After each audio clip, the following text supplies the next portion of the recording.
Hi everyone. In this lesson, I'm going to focus on the demand and supply side policies that are implemented to try and smooth out business cycles. Now, just a quick recap. This is the illustration of your typical business cycle. Over here, we have the trend line. This is the general direction in which we would like the economy to move.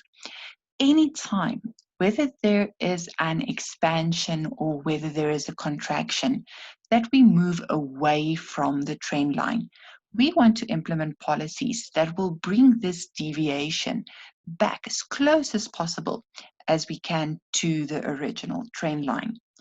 Now, the new economic paradigm is a modern trend used by governments where they implement not only demand side policies, but supply side policies together. Embedded in the new economic paradigm is the realization that we cannot implement only the demand side policies to prevent boom and bust cycles in business cycles.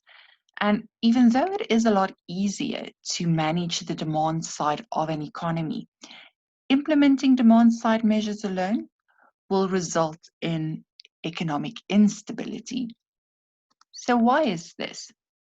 The government can undertake any measure to try and influence aggregate demand, regardless of fiscal or monetary policy. Let's say they want to stimulate aggregate demand by encouraging consumer spending. They decrease the tax rate, which is a fiscal policy. Now consumers have more money to spend.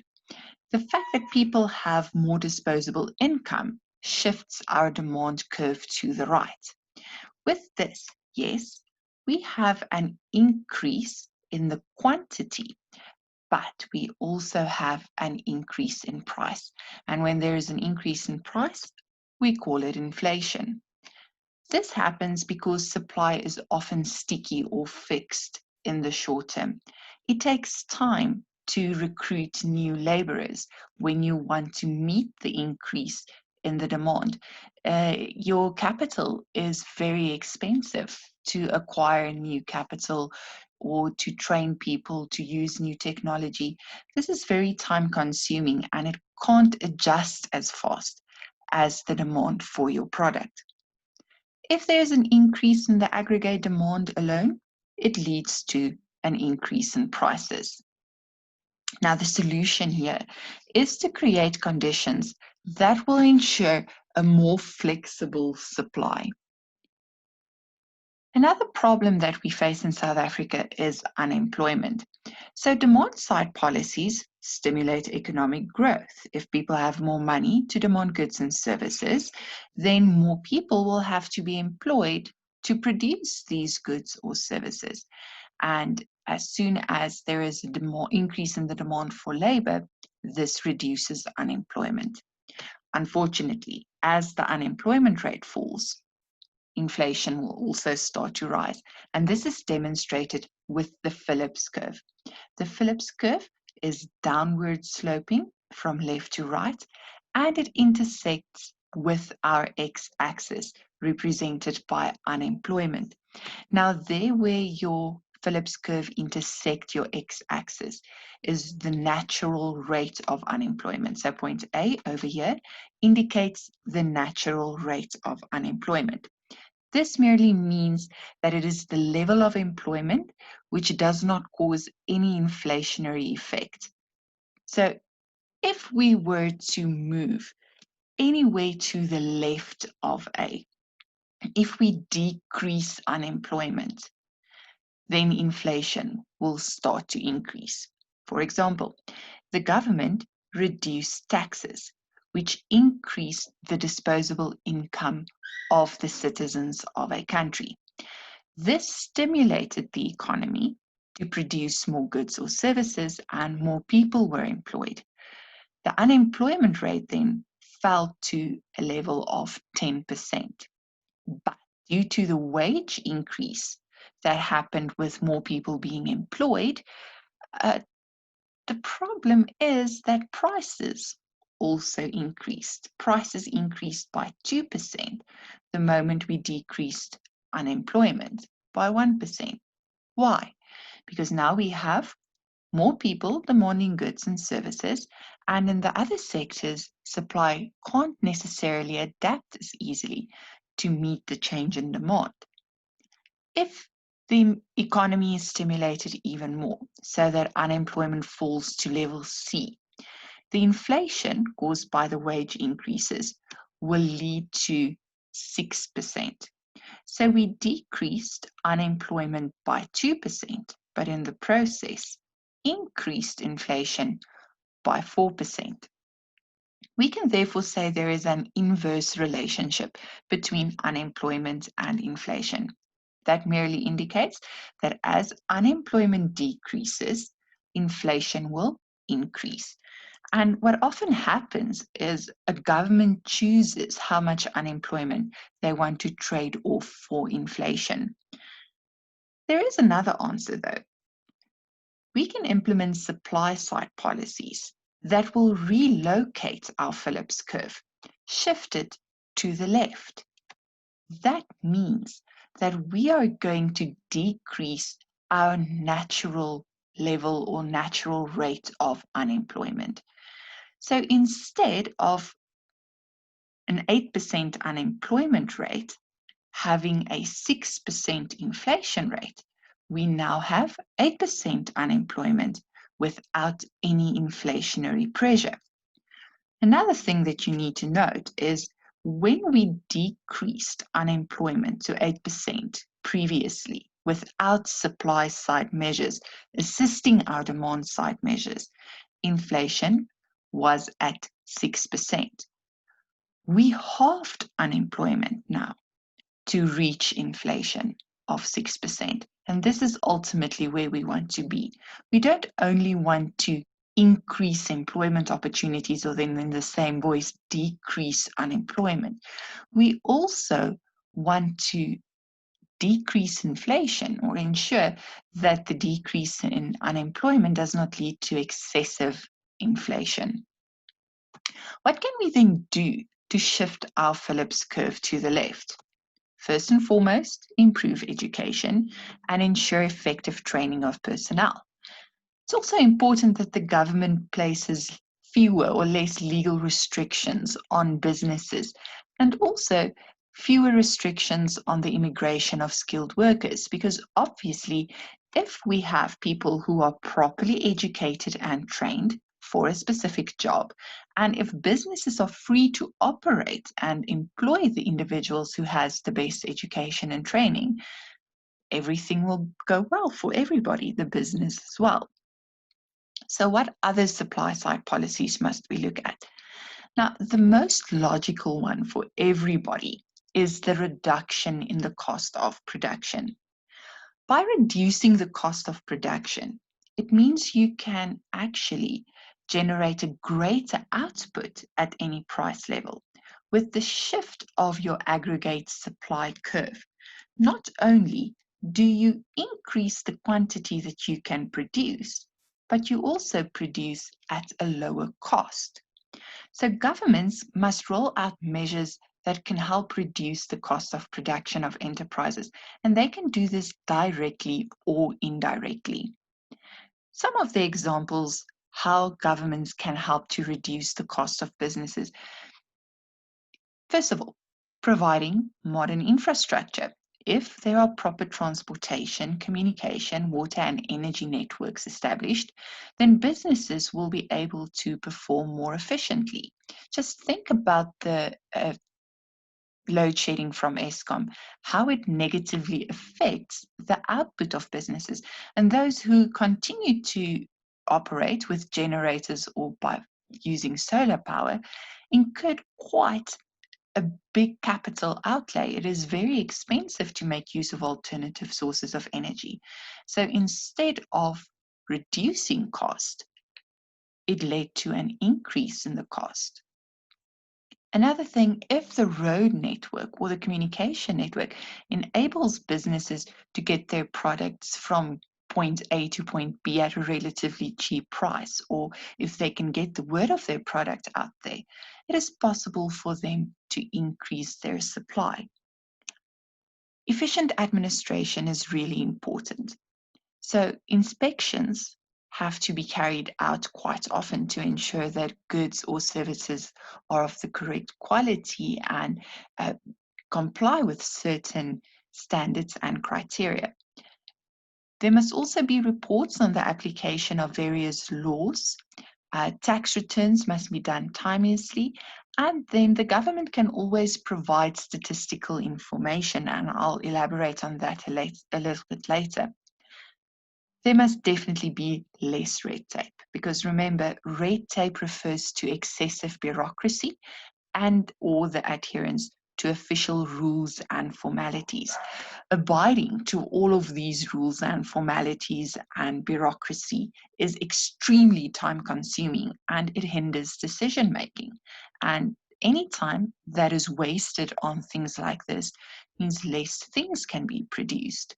People are being paid for working, being at work, but nothing is being produced because of the specific rules and formalities that have to be followed.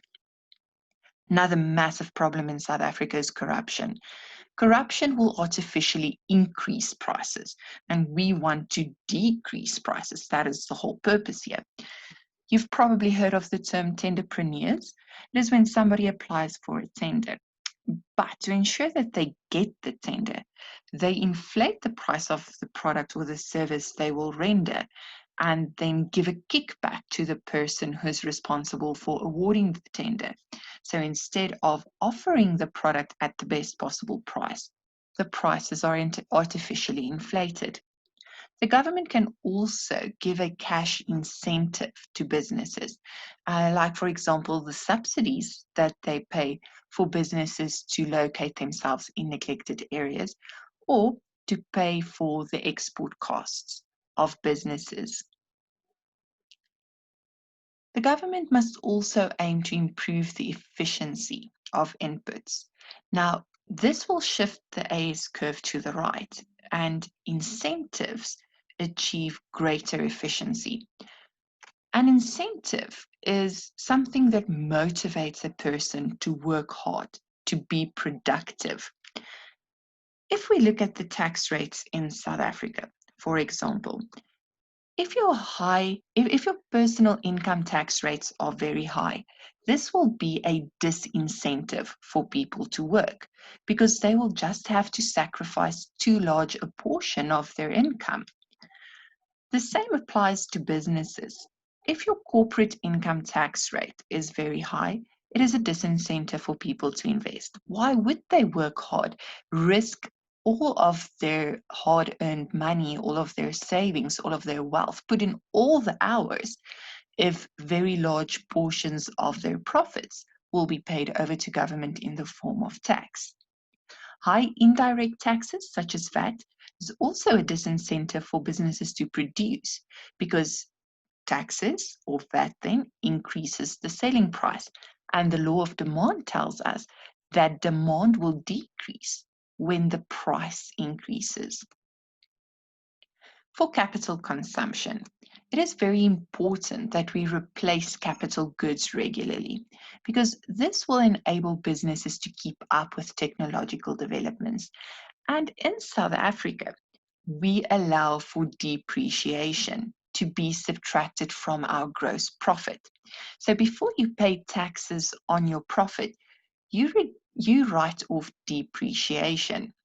And this depreciation or the fact that you have less tax liability means you can replace your products every 3 to 5 years because such makes provision for depreciation of equipment, capital, vehicles over a period of 3 to 5 years.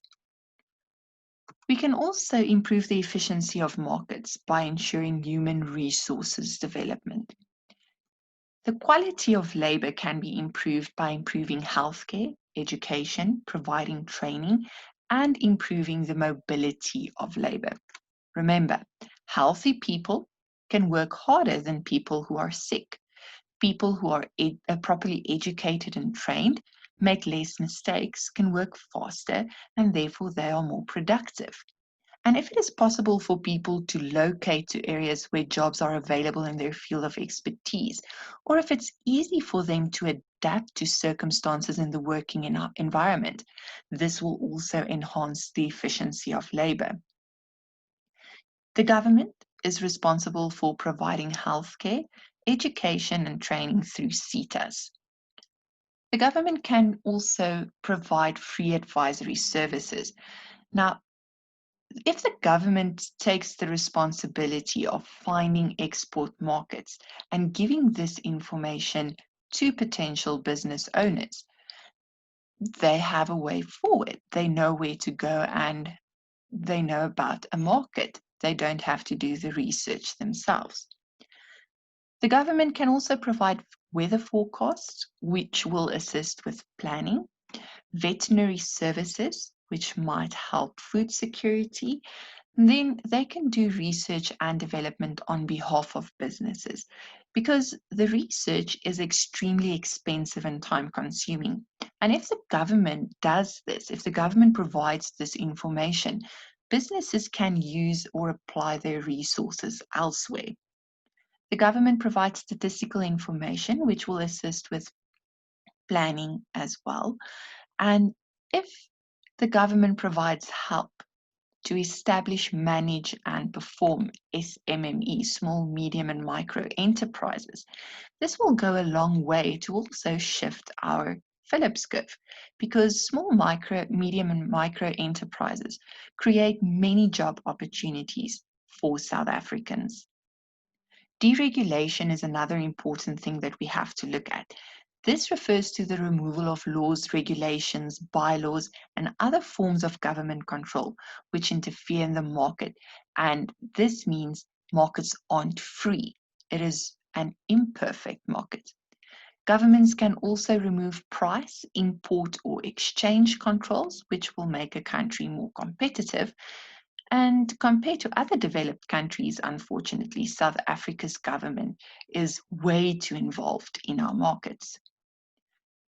By encouraging competition or encouraging the establishment of new businesses, we not only provide job opportunities, but we also invite foreign direct investment. Over and above that, we remove power imbalances from monopolies, or we take away the opportunities of oligopolists to collude. South Africa introduced the Competition Commission, Competition Tribunal, and Competition Appeals Court to ensure markets remain competitive.